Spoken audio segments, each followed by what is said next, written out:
MiG, les MiG ou Alpha Jet, je ne sais pas comment ils s'appellent, soit des MiG ou des Alpha Jet, ont survolé plusieurs fois le stade de la baie. Il y a un même qui a failli se casser parce qu'il est venu à basse altitude, il a même rasé la tribune. Les MiG ou les Alpha Jet, je ne sais pas comment les appeler, ils ont survolé plusieurs fois le stade de la baie. Ils disaient, voilà, ça c'est l'armée guinéenne. Monsieur Ba, Oui.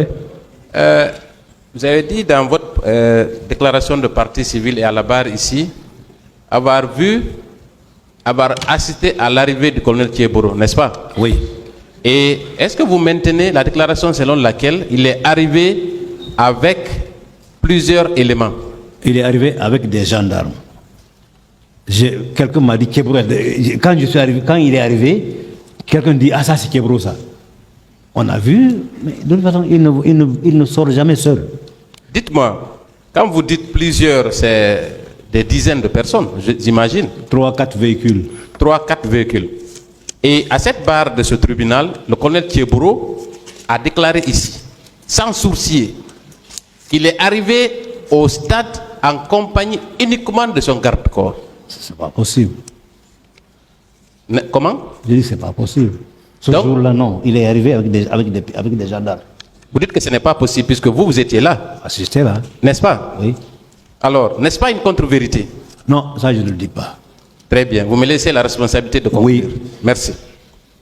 Et ces gendarmes dont il est question, est-ce qu'ils étaient armés de matraques et de gaz lacrymogène? Du gaz lacrymogène, on ne soulève pas, c'était dans les véhicules. Je n'ai pas vu, mais c'est quand il a dit charger que tout est sorti. Quand il a dit charger, justement, vous me tendez la perche. Est-ce que ce sont ces gendarmes qui ont chargé ou c'était tous les agents mélangés là-bas, police, gendarmes mélangés.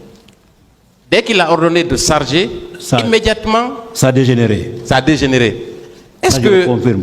Est-ce que le colonel Thieboro se sentait... J'ai entendu quelqu'un dire ici, il a dit saccagez-les. Non, pas saccagez-les. En tout cas, si c'est au même endroit, et je crois que le monsieur la semaine dernière, il a dit des choses que je connais. Quand il a dit saccagez-les, non, il a dit charger. Très bien. Et quand il a ordonné, ça a été immédiatement exécuté, n'est-ce pas? Bien sûr. Dites-moi, M. Ba, votre arrestation, n'est-ce pas la conséquence de l'ordre donné par le colonel Thieboro? Oui. Très bien. Donc, si vous avez été arrêté, votre matériel de travail saccagé ou détruit, c'est parce que le colonel Thieboro a ordonné de charger, n'est-ce pas? Oui. Très bien.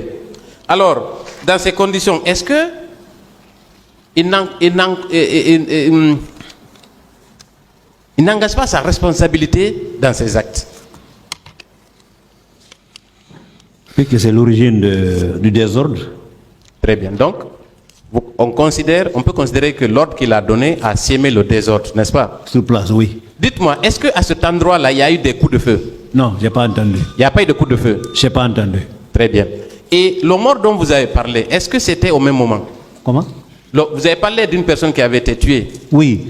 Non, je te dis quoi? Je dis, quand il a dit charger, on m'a arrêté. Quand ça a dégénéré, on m'a arrêté. On m'a embarqué dans ce véhicule de la police qui était garé au niveau de l'arrêt de bus en allant vers l'université. Quand Bafo est venu, quelques instants après, me faire descendre, ordonné de me faire descendre, en quittant l'arrêt de bus là, remonter vers le carrefour, on m'a dit, j'ai entendu dire, ah, il y a un mort. Effectivement, je suis allé voir, il y a un mort. Il y avait un mort? Un mort. Est-ce que le colonel Thieboro était dans les environs? Non, je ne l'ai pas vu après. Quand il a dit charger, il a disparu ou il a supervisé les opérations du désordre? Quand il a dit charger, ça a dégénéré, on m'a arrêté, on m'a embarqué. À mon retour quelques instants après, ou même un peu plus tard, je ne l'ai plus revu. Très bien. Je ne l'ai plus revu. Ok. On va quitter l'épisode du colonel Thieboro, puisque je crois que c'est suffisamment clair. On va parler de l'information qui vous a été remontée concernant la réunion du camp. Et à ce propos, il vous a été rapporté que vous étiez recherché, n'est-ce pas? Oui. avec votre confrère Amadou Diallo. Oui. Est-ce que vous avez reçu des menaces, Non. vous personnellement? Non. Et qu'en est-il de Amadou? Est-ce que il vous en a parlé? Non. Vous n'avez pas été recherché pendant un moment à Conakry? Si, il paraît que nous cherchait. Il paraît que nous cherchait. La chance que j'ai eu pour sortir de Conakry, c'est parce qu'à l'époque, Dadis avait chassé toute la police. Moi, la police, c'est eux qui me connaissent bien, pas les gendarmes. Très bien. Maintenant, quand Dadis avait chassé tous les policiers des points stratégiques et même à l'aéroport, même de l'aéroport, c'est les gendarmes qui surveillaient. Tout même les carrefours, c'était les gendarmes qui officiaient. C'est les gendarmes qui officiaient même au carrefour. Donc, mais puisque moi j'étais très copain aux policiers qui me connaissaient, si on avait dit à la police de me chercher là, ils m'auraient trouvé. Mais les gendarmes, personne ne me connaît. Heureusement pour vous. Et il a été rapporté à plusieurs occasions que Amadou a eu beaucoup de menaces, a subi beaucoup de pression. Il n'a eu la vie sauve que quand il a été exfiltré. Est-ce que ça a été le cas chez vous? Moi, personne ne m'a appelé pour m'insulter. Personne ne m'a appelé pour me dire quoi que ce soit. Seulement, quand il a dit de les rechercher, on nous a mis à l'abri.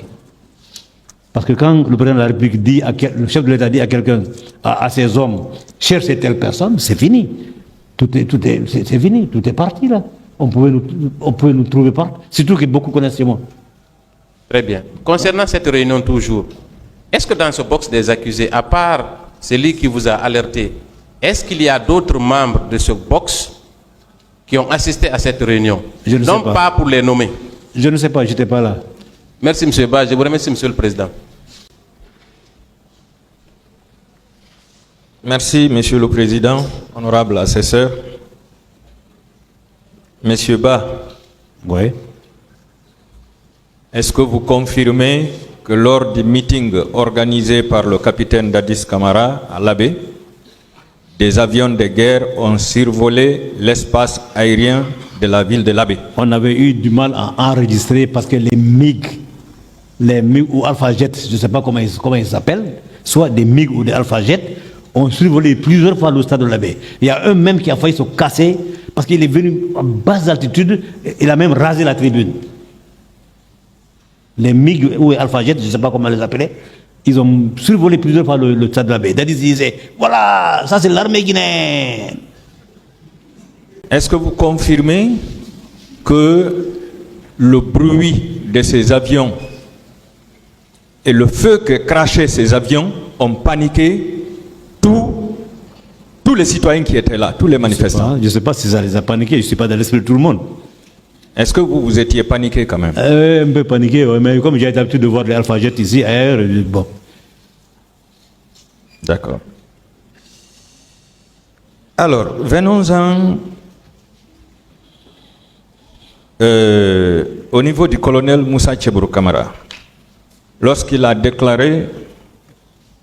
demandé à ces éléments de charger, est-ce que cela ne veut pas dire que c'est le colonel Moussa Tchebrou Kamara qui a donné le coup d'envoi ce jour? Je ne fais que dire ce que j'ai vu et ce que j'ai vécu. À partir du moment où il a dit charger, ça a commencé à dégénérer là-bas. C'était le coup d'envoi? La suite, je ne peux pas expliquer. Parce que j'étais déjà embarqué quelque part. On m'avait embarqué déjà. Quand je suis revenu, il y avait un peu d'accalmie, il y avait un mort.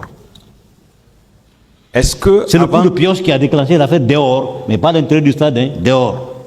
Est-ce que avant ça, des gaz lacrymogènes étaient lancés? Est-ce que les gens étaient frappés, torturés, malmenés avant qu'ils ne disent charger? Avant tout ça là, Tchebrou était l'enfant chéri de la petite foule qui était là. C'était calme. C'était calme, une petite bonne ambiance. Il était même dans la ferveur là-bas, lui-même. C'est quand je te dis la foule est venue, une marée humaine, et la jonction entre les deux cortèges, que lui, Bafoué et leurs hommes ont disparu. Ils sont allés vers l'université. Quand les gens sont rentrés au stade, comment ils sont rentrés, je ne sais pas. Sinon, quand nous sommes arrivés au début, il y avait des gendarmes et les hommes du gouverneur de Conakry devant la porte.